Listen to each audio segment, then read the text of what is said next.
Olá pessoal, este é mais um episódio do Culturalcast, um espaço onde arte, cultura, ideias e negócios se encontram. Afinal, cultura está em tudo.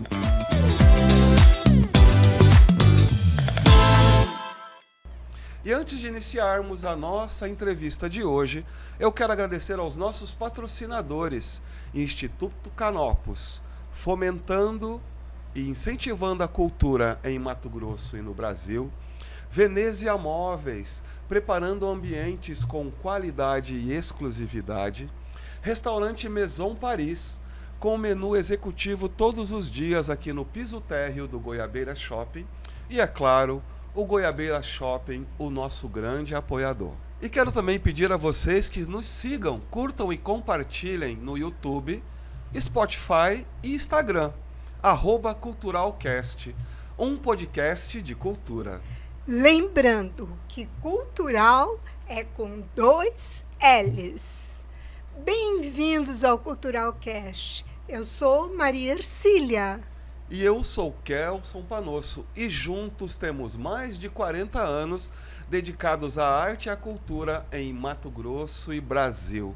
Tudo bem, amor? Tudo ótimo. E antes de apresentar nosso episódio de hoje, eu quero contextualizar a importância desse episódio e o porquê desse episódio. Isso, então vamos lá. Veja bem, pesquisas recentes e relatos de escola, famílias e profissionais de dança, da educação na dança, mostram um aumento significativo de problemas de atenção, disciplina, ansiedade e dificuldade de permanência das crianças em modalidades estruturadas.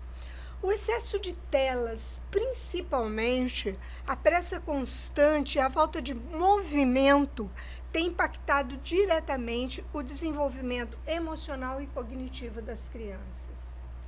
Olha só, e esse é um momento importante, né? Estamos iniciando o ano e os pais, além da escola, né, normal, buscam cursos livres de formação para as crianças, como música, pintura, lutas e principalmente a dança. A dança, uma das modalidades mais completas. Nossos convidados de hoje... Então hoje nós trouxemos aqui para vocês duas maravilhosas. Maria Rosa, professora de balé, educadora física com formação no método da Royal Academy of Dancing, com quase 4 décadas de atuação em Mato Grosso. E Ana Carolina Pereira, também professora, formada pela Royal Academy, produtora. Então já vamos começar largando bala. Professoras, o celular hoje é uma preocupação muito grande dos pais. Como que vocês podem contextualizar isso na formação das crianças e aonde a dança entra como uma forma saudável de atividade? Esse é um problema mundial, né? O celular. Tanto que algumas escolas de alfabetização já proíbem o uso do celular na escola.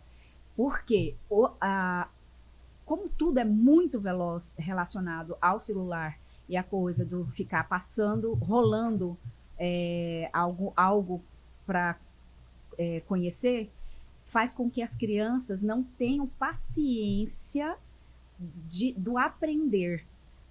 E o aprender, ele precisa ter uma constância. Então, a criança ela precisa ter foco ali naquele momento para aprender. E aí, o que o celular está fazendo? Tirando o interesse e a concentração do aprendizado infantil. Aí faz o quê? Um pouquinho que ela tá, ou seja, na escola, ou no futebol, ou numa natação, a criança acaba não tendo aquele foco da repetição assim, como o celular é um prazer imediato, a criança faz o quê? Perde o interesse. O tempo inteiro ela quer o novo, quer o novo, quer o novo. E o aprendizado, ele não se dá assim. É só rolar a tela, né? Já tem novidade, né? Não. O aprendizado você precisa sentar, concentrar e repetir. Repetir, repetir, repetir. Claro. Né, prof? Isso, justamente o que eu quero dizer. As crianças hoje em dia não sabem ficar ociosas. Então, elas estão o tempo todo conectadas, o tempo todo querendo novidades, o tempo todo. Então, para a gente como professor também é um desafio estar com elas o tempo todo, porque o balé, ele é uma progressão. Nada no balé é de imediatismo, e hoje em dia as crianças querem o imediatismo, elas querem para ontem. Então, para a gente também é um grande desafio que elas estejam o tempo todo concentradas em sala de aula, porque elas não têm essa concentração. Como a professora Maria Rosa falou, elas não têm essa concentração quando estão com o celular. Elas ficam rolando a telinha, né, com os vídeos, os tais e os shorts. Esses dias a minha filha falou assim: mãe, estou assistindo shorts. Então, shorts são os vídeos curtos. Exatamente. Então, elas estão o tempo todo conectadas assistindo shorts. Então, assim, pra gente é um grande desafio também estar com elas hoje o tempo todo, criando momentos de criatividade. Você, Ana Karina, estabelece limites para sua filha usar o celular ou você deixa livre? Então, o ideal é estabelecer limites. Mas hoje em dia a gente sabe como mãe, e sou realista, que é muito difícil a gente estabelecer limites com as crianças, mas é importante, entendeu? Então, com aquele joguinho de cintura que a gente tem como pai e mãe, a gente tem que estar o tempo todo conversando com elas e inventando novas atividades para que elas possam sair um pouquinho das telas. Vou só fazer mais uma perguntinha, amor. Numa aula de balé, tem como estar com o celular na mão? Não tem possibilidade de estar com o celular, né? Já temos vantagem nisso, né? Não tem que estar com o celular. A criança, ela vai para a aula de balé, ela tem que estar com foco no que vai acontecer. Então, ela não tem que estar com o celular, ela não tem que estar com pulseira na mão, ela não tem que estar com anel no dedo, porque tudo isso faz o quê? Tirar a concentração da criança. É distração. Se eu quero que minha filha aprenda algo, em casa, eu já tenho que estar com esse objetivo, esse ponto educacional que vem de casa. Eu quero que a minha filha seja um ser humano que tem o cérebro que está em desenvolvimento, que ela se desenvolva em qualquer que seja a outra atividade que a família escolheu, ela tem que estar com foco. Então, não tem que ter celular, não tem que ter brinquedinho, não tem que ter pulseira, nada que vá tirar a concentração. Porque a criança, ela se distrai com qualquer coisa. Então, a mãe tem que ajudar no processo educacional também da criança, da formação. Levei a criança para fazer qualquer coisa, ela tem que saber, até um coque mal feito tira a concentração da criança. Sim. O que eu quero dizer, assim, a dança, ela é movimento. Então, não tem como uma criança estar se movimentando com o celular na mão. De jeito É nenhum. impossível. Então, eu acho que muitos pais, inclusive, colocam a dança justamente para isso, para a criança sair um pouco das telas, para ela poder dançar, para ela poder se divertir, para ela poder criar, porque a dança é criatividade, principalmente nas idades menores, que as aulas são bem lúdicas e voltadas mesmo para a criatividade. Então, as crianças estão na dança justamente para não verem celular, entendeu? E isso é uma motivação para os pais, que a criança está o tempo todo lá conectada, então é uma forma delas poderem estar se movimentando, aprendendo, criando longe das telas. Aí uma dica, né? Tragam seus filhos, mas o celular fica com os pais, porque até aquele bipzinho, né, distrai as crianças, né? Eu acho que os elementos que podem fazer parte de uma aula são os elementos que você usa para desenvolver a técnica, como brinquedos, mas que estejam relacionados ao movimento na sala de aula. Que realmente pertencem àquele mundo ali, não coisas externas. Né? É isso. Um assunto muito importante. Nós estamos detectando, já entrevistamos pessoas aqui que já abordaram sobre esse assunto, um número significativo de crianças com autismo, TDAH, e questões de saúde emocional mesmo, às vezes separação de pais e etc, etc. Como a dança pode ajudar essas crianças que estão desenvolvendo aspectos, ou mesmo dificuldades dentro do lar. O ser humano, cada um tem o seu tipo, as pessoas têm inteligências diferentes, né? Então, os neuroatípicos, que hoje os diagnósticos estão imensos, assim, cada vez mais crianças com diagnósticos, né, de autismo, enfim, do que você falou. A dança, como ela trabalha muito a parte também sentimento, emoção, faz com que essa criança se sinta pertencente àquele meio, né? Ela, exatamente, assim, eu tenho algumas alunas que têm autismo e ela quando ela gosta, ela foca tanto naquilo que ela se torna uma criança com simplesmente nenhuma dificuldade. O aprendizado dela é muito maior. Ela aprende muito rápido, muito rápido. E você vê assim, a felicidade daquela criança o tempo inteiro na sala de aula. Eu acho que são mais autênticas, né? Expressivas. Sim. Como a música na infância envolve muito todo o trabalho lúdico, ela se sente muito feliz ali dentro da sala, né? Num mundo que para ela não é estereotipada ali dentro, né? Ela se sente pertencente àquele meio. Perfeito. Até porque, Maria Rosa, e falando no geral, as crianças teriam, assim, entre aspas, que ter dificuldades, né? E a dança, ela ajuda na coordenação motora dessas crianças, ela ajuda na parte física também, emocional e física. Eu vejo também algumas crianças com autismo que, quando elas fazem balé, elas se tornam até mesmo menos agressivas. Menos entendeu? Por quê? Porque o balé, ele integra de uma forma, né, de um conjunto. Todas as crianças estão lá, elas se integram, elas estão juntas. Então, a dança, ela tem esse poder, né? Esse poder de integrar, esse poder de unir, independente se a criança ela está fazendo com facilidade ou com dificuldade. Exatamente. Embora a formação dos alunos, das crianças, sejam individuais, o coletivo é importante, porque quando elas vão se apresentar, vão para um espetáculo, embora existam algumas solistas, né, amor? Mas, no geral, é o conjunto. E o balé, a dança, esse tipo de coisa. Principalmente na infância, né? A gente... dança é o tempo inteiro coletivo, né? Justamente. E muitas crianças, assim, elas uma ajuda a outra o tempo inteiro. Se ela, às vezes, ela vê que a amiguinha tá com dificuldade, ela vai lá, ela ajuda a amiguinha. Olha, amiguinha, faz assim, faz assim. Então, ela tem esse poder da socialização. Claro, né? claro. Justamente. Eu penso que também passa pelo método e pelo profissional, porque a gente observa que existem academias onde o foco é a competição. E isso é uma coisa que me preocupa em crianças, ou quando a competição não passa por um cunho profissional.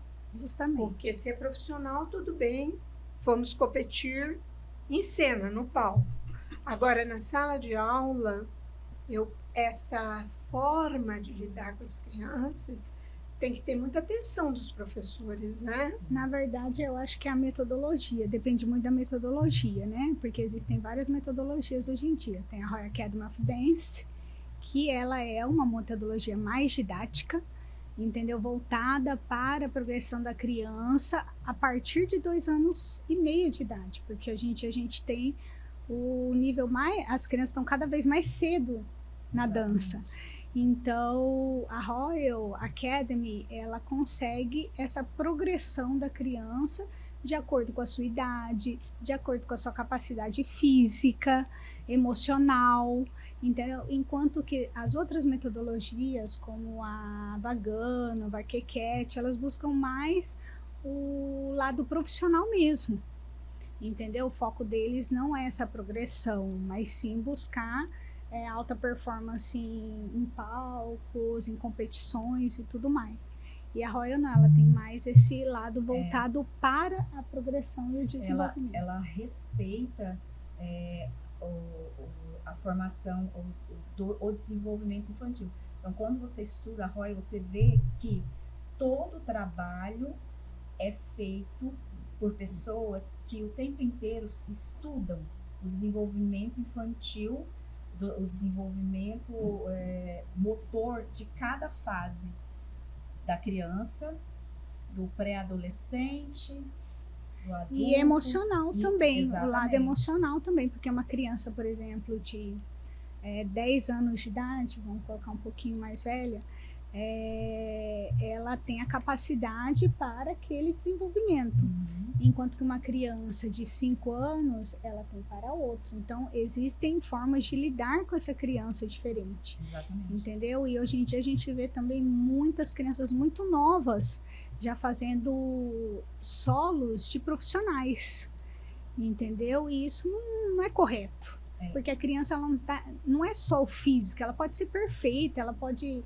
girar muito, ela pode ter toda a flexibilidade, porém o lado emocional dela não está preparado.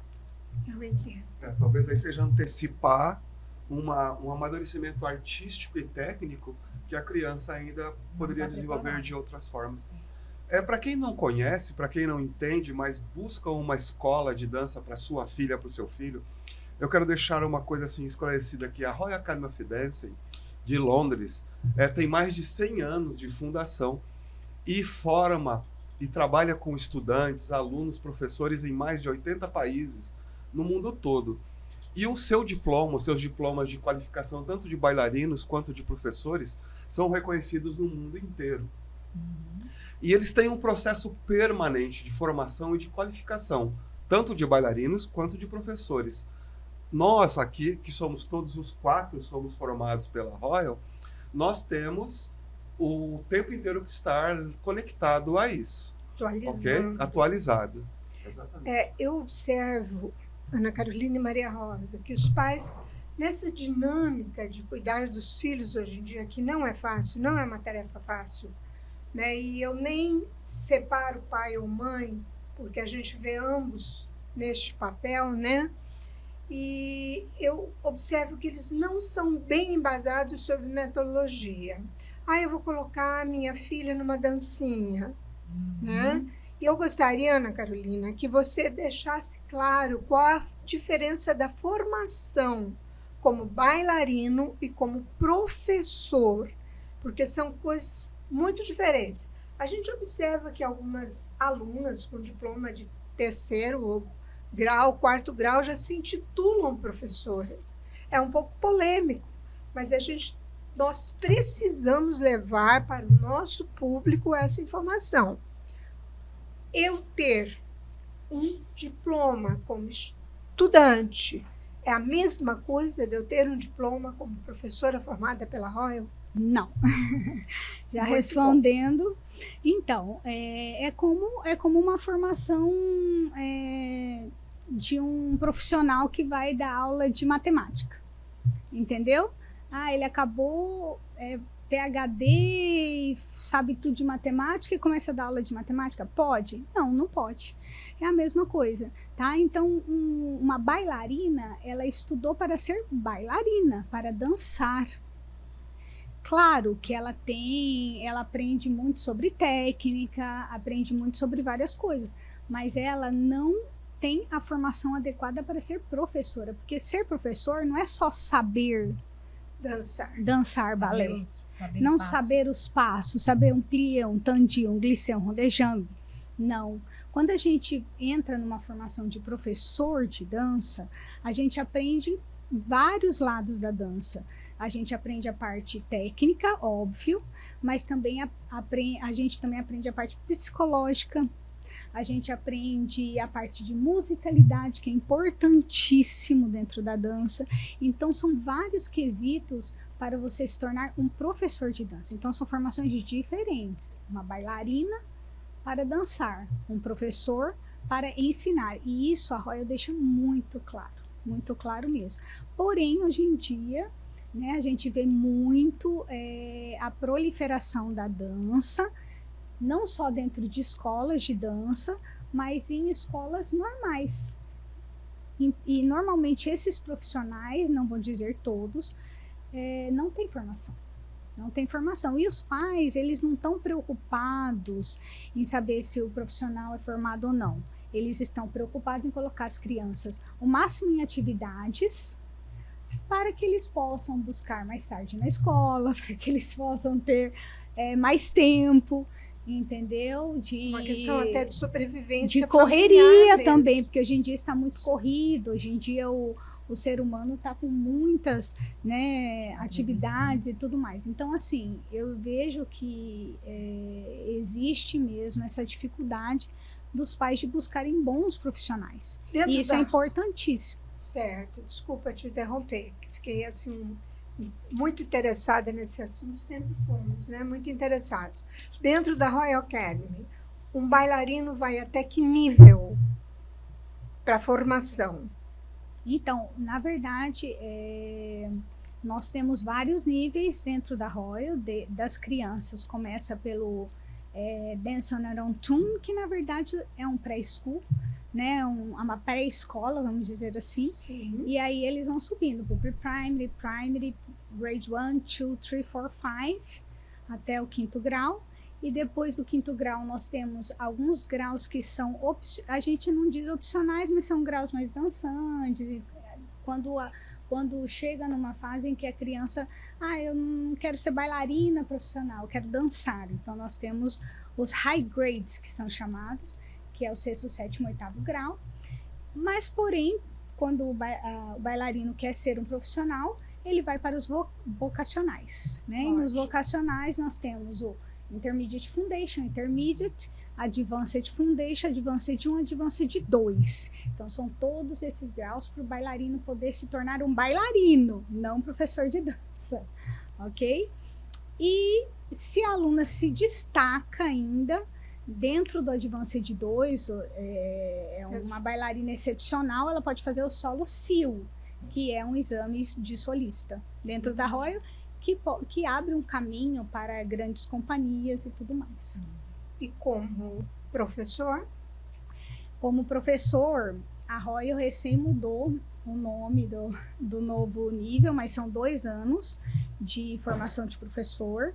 Eu, no meu caso, eu me formei em 2002, então tem um tempinho já. Na minha época eram 3 anos, onde você fazia todo um estudo, viajava, tinha tutores que te acompanhavam, tanto na parte de teoria quanto na parte prática. E no final você fazia uma prova super extensa, né, prática mesmo, acho que foram 5 horas de prova, isso na minha época. Mas muita coisa já mudou. Hoje são 2 anos de preparação, e onde eles são monitorados, os professores são monitorados o tempo todo, tem cursos, e eles saem 100% como uma faculdade. Como uma faculdade. Dá para perceber que a gente tem uma formação bem completa e bem ampla.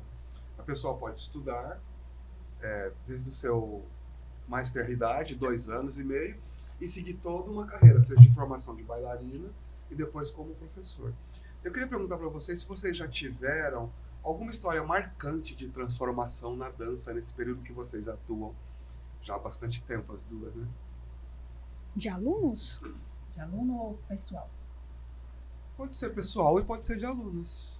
As duas são válidas. Há um tempo, como eu sou graduada em Educação Física, eu sempre tive um interesse muito grande sobre a parte de fisiologia, anatomia.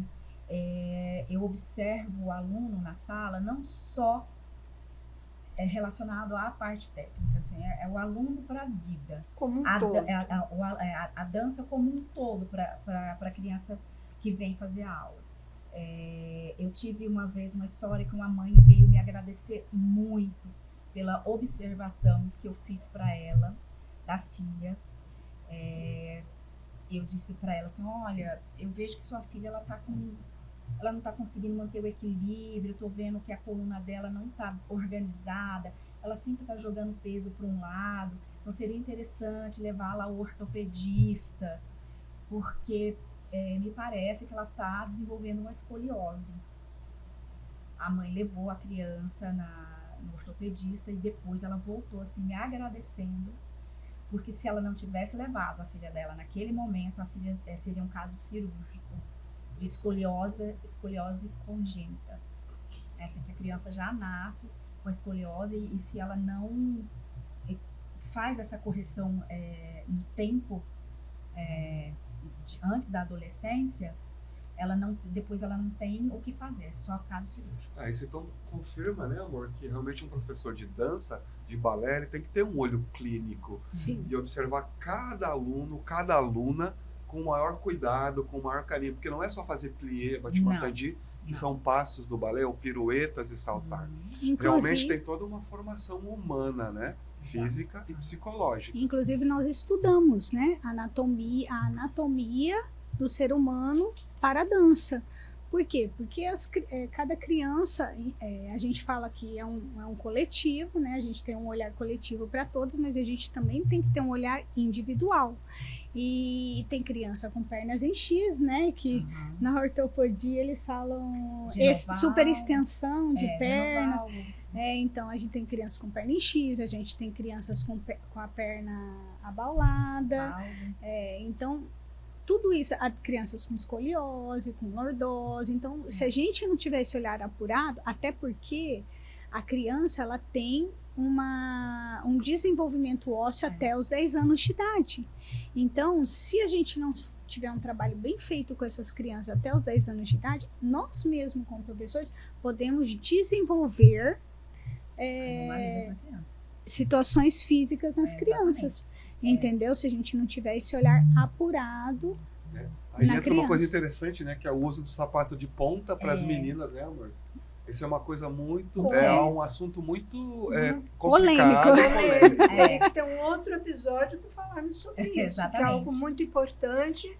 E alguma situação marcante de transformação individual através de uma aluna sua? Então, na verdade, eu não estou lembrada agora sobre transformação.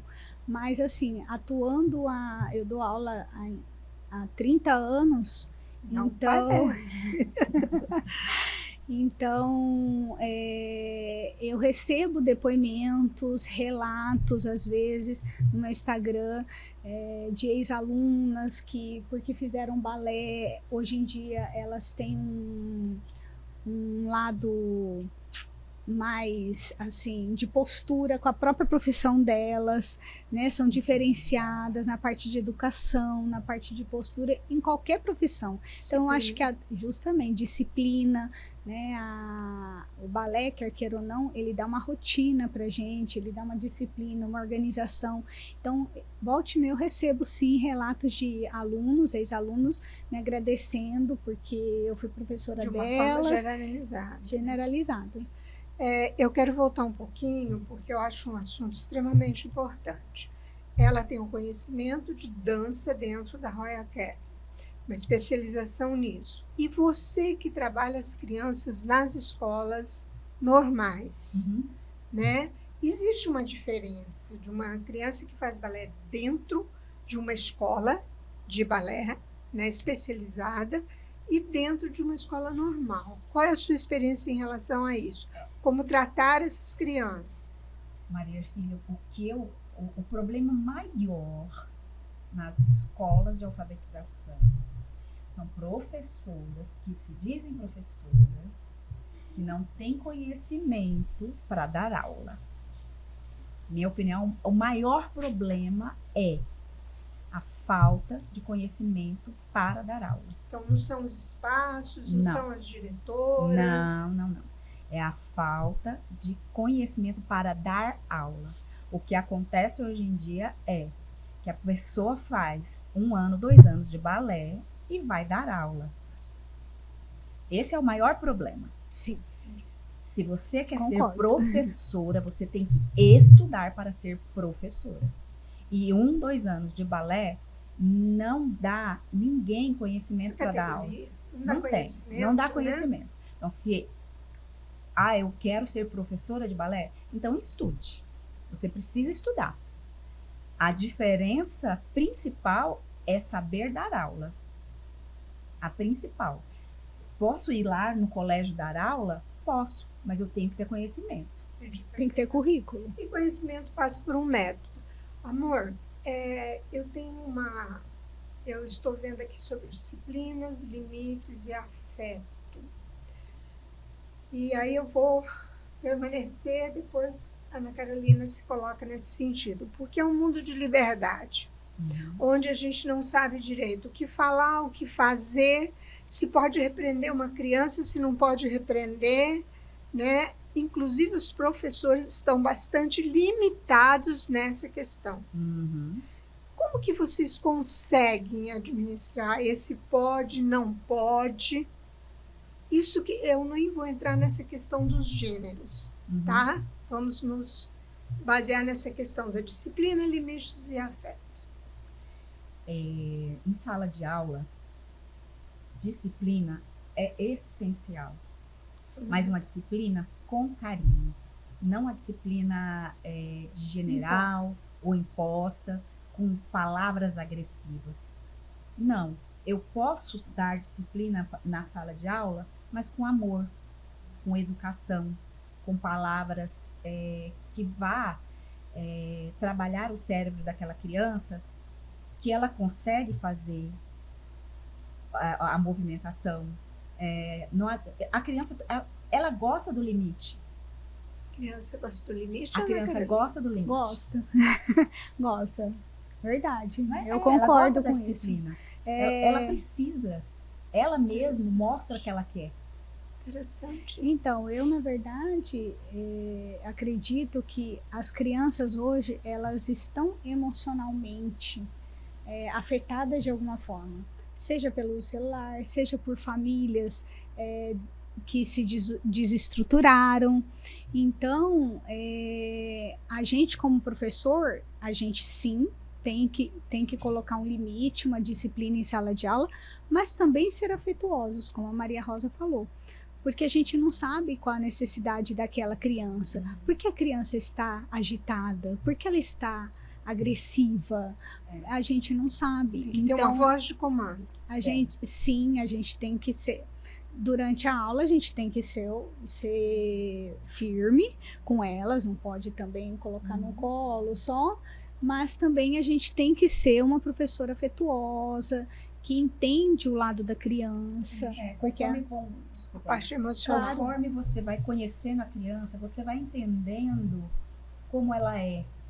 Né? Assim, a criança, ela chega na sala e a indisciplina dela, muitas vezes ela está querendo chamar a atenção de algo que acontece na vida dela. Justamente. Né? Então aí você vai percebendo isso e aí você vai sabendo como lidar com aquela criança. Às vezes, com essa criança, eu vou ter que falar com mais carinho, trazê-la mais para perto de mim. Com outras crianças, eu vou precisar ser um pouco mais firme. Então, a gente vai entendendo essa criança. Dosando. Somos psicólogos também em sala de aula. Você vai dosando como trabalhar a disciplina na sala de aula. Né? Muitas vezes, essa criança, ela vem com tanto problema familiar que ela extravasa tudo na sala de balé. Com certeza, porque movimento é expressão, né, amor? Exatamente. Eu queria voltar um pouquinho aqui no assunto da Royal Academy. A Royal Academy tem um processo de exames internacionais, vocês sabem, né? Trabalha com isso. Como que o processo da Royal, a metodologia da Royal, trabalha com isso, com relação à frustração das crianças? Como que é possível acalentar esse processo, assim, com que as crianças se sintam realmente engrandecidas, carinhosamente atendidas, mesmo fazendo um exame de balé que, né, tem uma nota, tem um certificado, tem uma avaliação. Então, eu acredito assim, que hoje em dia, justamente a criança, ela tem que primeiro ser preparada para este momento, entendeu? Então, a frustração, ela é natural na vida do ser humano. Sim. Nenhum ser humano vai ser 100% feliz o tempo todo, sim, ou 100% atingindo as metas que ele quer. Pelo contrário, eu acho que a frustração faz parte do ser humano. A gente erra muito para poder acertar. E a criança, ela tem que entender isso desde pequena. Hoje em dia, as crianças, elas acham que tudo podem, que, eu quero isso e vai ter isso, meu pai vai dar e tudo mais, e elas não se frustram mais. Não existe aquele, não, hoje você não vai ter isso. Então, quer queira ou não, os exames, eles são uma forma de mostrar para a criança que ela ainda não atingiu, mas que ela pode atingir. Entendeu? Principalmente, assim, tá vindo uma geração de pais que estão, de crianças que estão sendo pais, e até a neurociência ela está explicando isso aí, assim. São pais, são crianças que estão sendo pais, mas elas não estão sabendo educar os seus filhos para a frustração. Então, tudo dá para a criança, tudo a criança pode, e aí, como vai ser essa criança de agora, lá na frente? Futuramente. Como vai ser ela depois como profissional, se ela não sabe o que é ser frustrada? Né? E o balé, ele passa por frustrações, ele passa por alcançar objetivos. E o professor que estuda, ele ajuda a criança a passar por todas essas fases. Por sustentar emocionalmente com isso. Você não conseguiu hoje, mas você vai estudar e você vai alcançar, conseguir. Porque você pode. Porque as crianças elas precisam entender, eu acredito, que nada é imediato. É o que a gente estava falando sobre imediatismo. Que vem lá do início da nossa conversa do celular. Justamente, elas querem para ontem. E na dança, elas acabam passando por isso, porque girar uma pirueta, você não aprende. Ah, vou girar uma pirueta, pá, girei. Não é assim. Você tem que treinar para aprender a girar uma pirueta. E aí chega a questão do palco, que eu acho muito importante. Você, como bailarina profissional durante muitos anos, Maria Rosa, como bailarina produtora, né, essa expectativa da criança a mãe colocar a criança no balé, porque na realidade é ela que gostaria de ser bailarina. Então ela já chega projetando a sua ansiedade naquela criança. E aí a escola tem a responsabilidade de apresentá-las de forma exímia no palco. Mas eu gostaria só de falar uma coisinha. Acho que então ficou claro que o processo da Royal, a formação da Royal, ela permite que as crianças passem do processo até de frustração para um processo de superação. Exatamente. Dentro da sua formação. Justamente. Eu acho que esse é um diferencial bacana da Royal, entendeu? Quando a criança segue todos os seus níveis, sim, direitinho, até chegar na formação profissional como bailarina, no Advanced ou como solista no Solo Sil. E aí, voltando, vem o palco, né? Aquele grande momento que toda mãe traz a criança pela mão, imaginando que essa criança vai ser uma bailarina. Sim. E como que vocês veem isso? Para o... da mãe trazendo da fantasia da mãe em relação à filha. Da mãe em relação à filha. A gente passa por isso o tempo todo, né, Maria Rosa? Na verdade, eu acredito que tem muitas crianças que despontam para a dança, mas tem crianças que tipo, querem dançar, mas ainda se sentem resistentes a isso. É um sonho mais da mãe do que da criança. Então, o nosso desafio é muito maior de encantar esta criança, que é um pouco resistente ainda com a dança. Né? E no palco é uma forma delas mostrarem o resultado de tudo isso que foi trabalhado. O ano todo. O ano todo. E eu vejo o espetáculo como uma preparação para a vida. Porque a vida é cheia de desafios. E a criança subir no palco, conseguir dançar, para muitas pessoas, é o desafio da vida. Né? Ela se prepara para as coisas que virão. Porque sentir aquele frio, vem tudo antes. A preparação do dia a dia das aulas. Muitos ensaios. A preparação para o espetáculo. A responsabilidade, a disciplina dos ensaios. A disciplina de ir e estar lá no palco. De se organizar fisicamente, emocionalmente. E enfrentar o público. o enfrentar o público é enfrentar os desafios da vida. Não é a dançar, nós não estamos só falando de movimento. Dançar, fazer as aulas e pro palco, é estar ali, a criança aprendendo que no dia a dia da vida dela, ela sempre vai ter desafio. E a questão da expressão também, né? Exatamente. Então, o espetáculo de balé de final de ano não é somente uma apresentação, né? É um aprendizado para a vida. Ele é muito mais do que o figurino. Ele é muito mais o valor que o pai está investindo. Esse valor que o pai está investindo, ele está investindo para a vida futura da filha dele. Claro. E muitas crianças lembram desses momentos para o resto da vida. Ontem encontrei uma aluna e ela chegou para mim porque às vezes a gente fica com aquela visão da criança pequena. Então, às vezes elas chegam para mim adolescentes e falam assim: oi tia, você lembra de mim? Aí eu, se você me der seu nome, seu sobrenome, eu vou lembrar. Nossa, Porque você era pequenininha. Se você me der seu nome, sobrenome, RG, CPF, endereço, eu vou lembrar. já sou Nome da mãe, nome do pai. Eu cutuco ele.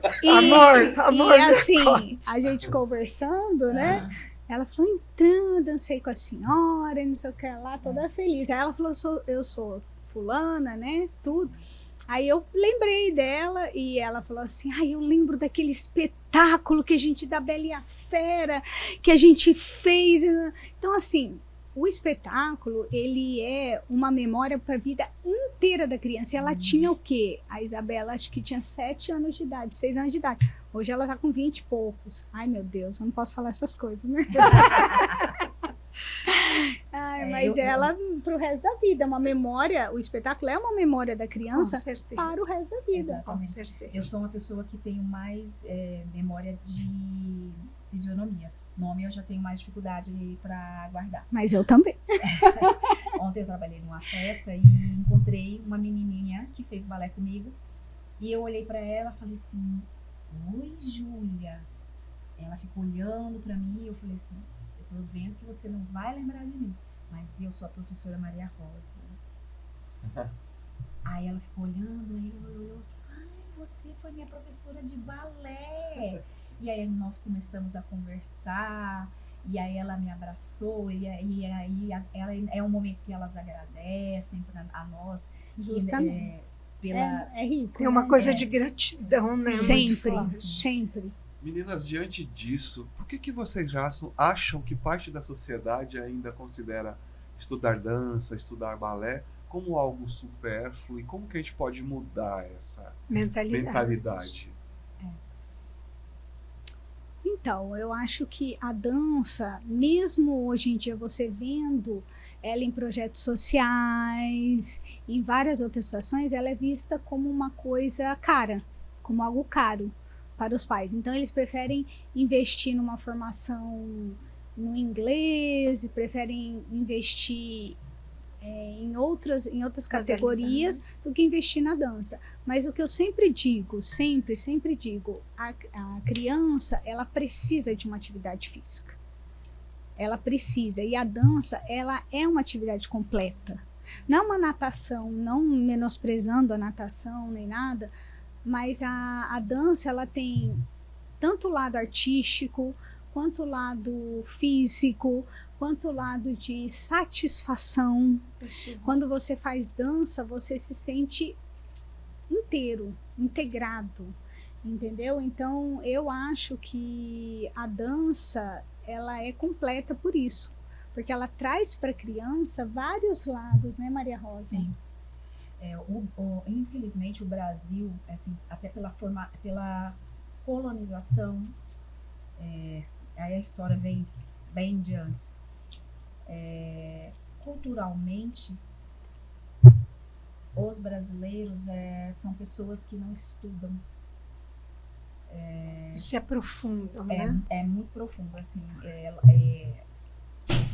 Nos países mais antigos, vamos falar assim, lá na Grécia, para você ser um soldado, você tinha que saber dançar.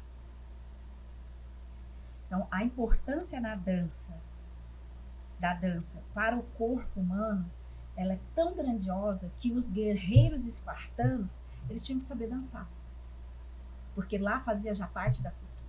Então, infelizmente, no Brasil, tudo que está relacionado à cultura não é valorizado.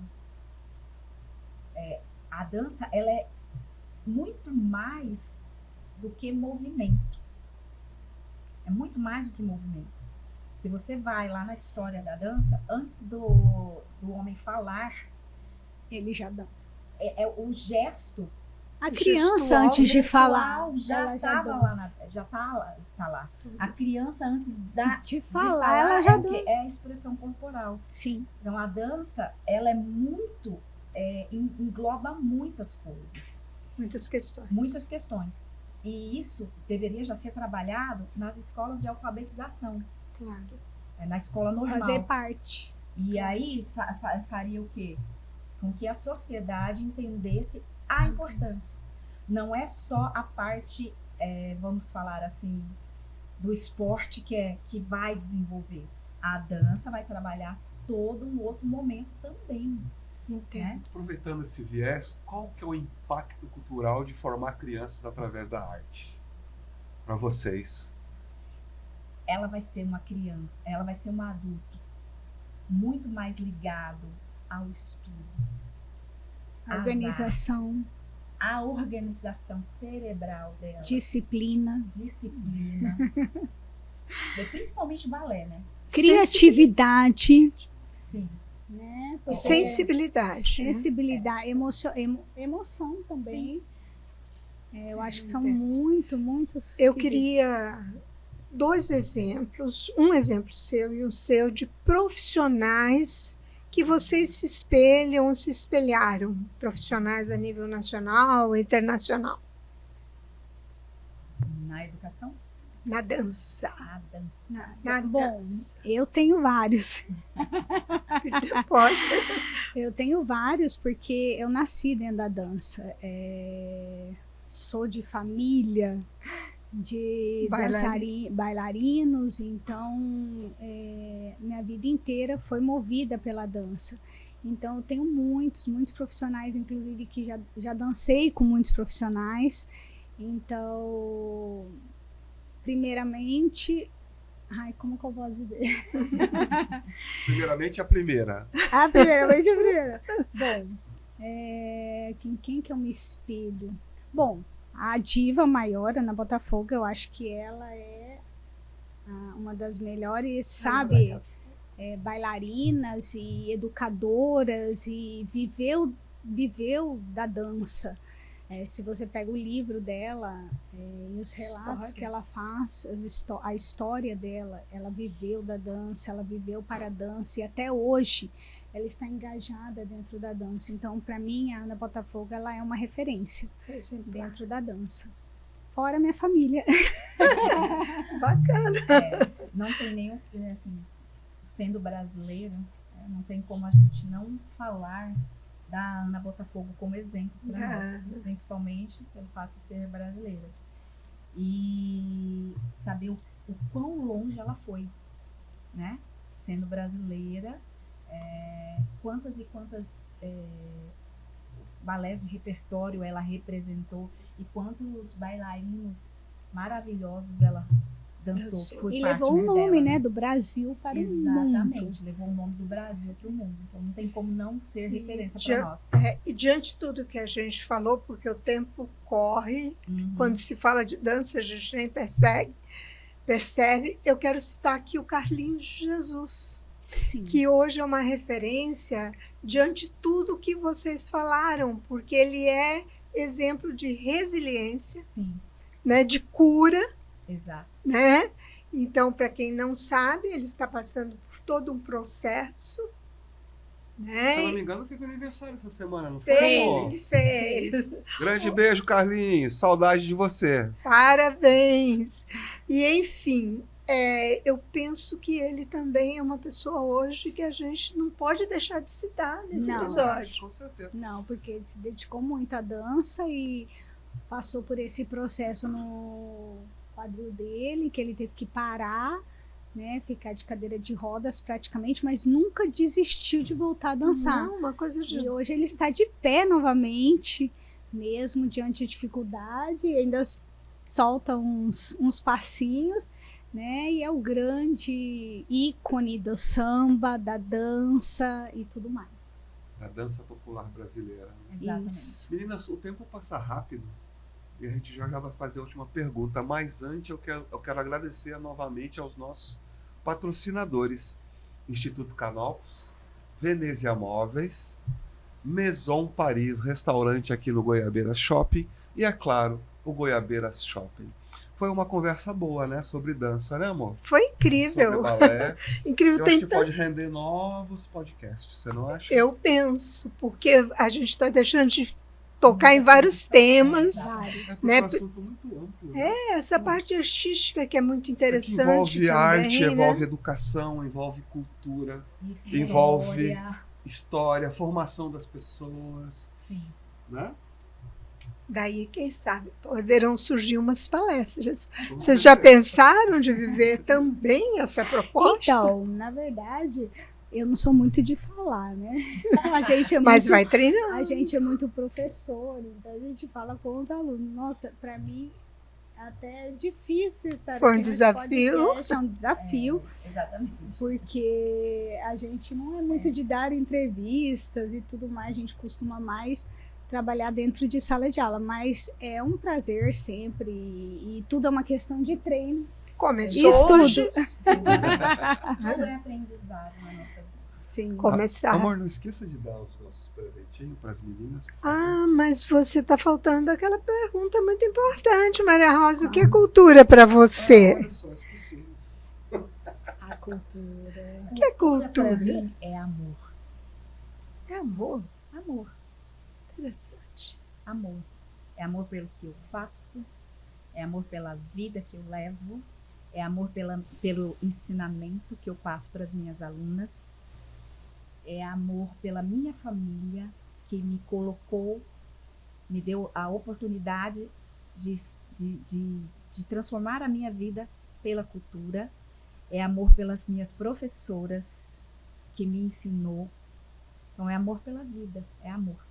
E vale a pena dizer que ela é casada com um produtor cultural, né? Que já esteve aqui. Não sei quem é. É Tem a menor ideia. Você conhece ou não? Poxa, né? Nunca Casado vimos. com Rodney Barbosa, nosso parceiro querido. Grande amigo, grande E para amigo. mim, cultura é família, porque eu vivo na cultura, Claro. e cultura é história, entendeu? Acho que são as duas palavras mais fortes para mim, família e história. Ana Carolina, eu não posso, amor, deixar de fazer essa pergunta para ela. Foi difícil para você viver dentro de uma família de artistas extremamente idealistas e acho que um pouco coronéis numa fase da vida, porque antigamente as coisas eram diferentes, a educação dentro da dança era diferente. Como foi isso para você? Então, assim, eu acho que viver de dança, cultura, arte não é fácil. Claro. Né? E por isso nós temos que ser tão impositivos, nós temos que tanto dar nossa cara a tapa, nós temos que tanto ser fortes, porque fraquejar é uma coisa que não existe para quem vive de cultura. Então, assim, dizer que foi fácil, não, foi fácil, foi tranquilo, não. Mas eu acho que qualquer outra família que eu tivesse também não seria fácil. Bacana. Né? Porque eu acho que eu sou privilegiada de ter vivido de arte. Quem vive de arte hoje em dia, né? É muito difícil viver de arte. E eu acho que eu sou privilegiada, sim, de ter nascido numa família de artistas e pessoas tão produtivas que levam a arte, a cultura, a educação a sério, porque é o que move o mundo. A cultura, a arte, a educação são coisas que movem o mundo. Maravilha. Eu só não gostei dessa história de dar cara a tapa. Essa parte Mas é verdade, e é no dia a dia. Olha que ela ainda não militou nos corredores. Eu prefiro dar os tapas do que dar. Não, nos corredores da política, mas isso aí fica para um outro episódio. Pessoal, eu acho muito importante que vocês, que são pais, que são mães, que têm essa expectativa de colocarem as suas filhas e os seus filhos também, né, para estudarem dança, que vejam com todo o carinho que vocês têm por eles, que é fundamental buscar uma escola que tenha professores formados, qualificados e que realmente tratam esse assunto com muito profissionalismo e seriedade. Porque vocês percebem que é algo que fica para o futuro. Fica para o futuro e pode criar transformações positivas ou negativas na formação dos seus filhos, dos nossos alunos. E por aí vai. Amor, vale ressaltar que tem muitas no Brasil, né? A gente já até fez uma campanha em relação a isso. Busque o melhor para o seu filho. Veja o currículo da escola, o currículo do professor, a sua formação. E no Brasil, inclusive no nosso estado, tem muitas pessoas em desenvolvimento e formadas também. Então, é isso? Exatamente. Então, procurar pessoas, professores qualificados, que estão sempre estudando, porque a dança é muito séria, né? Não é só o trabalho corporal, é o trabalho psicológico, emocional. Não esqueça dos presentinhos, por favor. Você adora dar presente. Está aqui uma lembrança para vocês do Cultural. Obrigado. Com 2 L's. Tá, Ana Carolina, Maria Rosa. Muito obrigada. Agradecemos muito a presença. Obrigado pela presença e o espaço está aberto para vocês. Podem vir. Quando precisarem. Tá bom?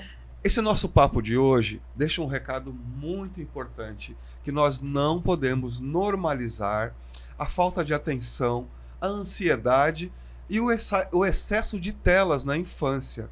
Isso não é só comportamento, isso é formação.